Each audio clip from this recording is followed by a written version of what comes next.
দেখেন গরুর পূজা কিভাবে শুরু হয় পৃথিবীতে প্রথম। বনি ইসরায়েলের এক দুষ্ট লোক ছিল, নাম সামিরি। সে সবাইরে বলল তোমাদের স্বর্ণগুলো ফালাও। স্বর্ণগুলো ফেললো, বনি ইসরায়েলের স্বর্ণগুলোকে গলিয়ে গরুর বাচ্চা বানালো, গোবৎস।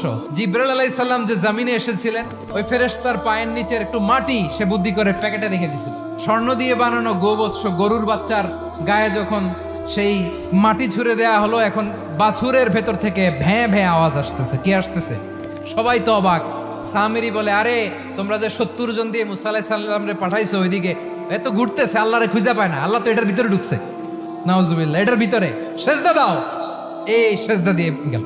হারুন আলাইহিস সালাম তাদেরকে বুঝালেন, শিরক করো না, আল্লাহরে ভয় করো। শুধু এতটুকুই তিনি বুঝালেন, দাওয়াতি কাজ পালন করলেন, কিন্তু প্রতিরোধ করেন নাই। এই ঘটনা থেকে শিক্ষা কি? শিক্ষা হচ্ছে আপনি শিরকের আড্ডাখানা দেখলেও বৃহৎ স্বার্থে তাওহীদের দাওয়াত দিবেন, প্রয়োজনে আপনি ঐক্য নষ্ট করবেন না। সুবহানাল্লাহ পড়বেন না?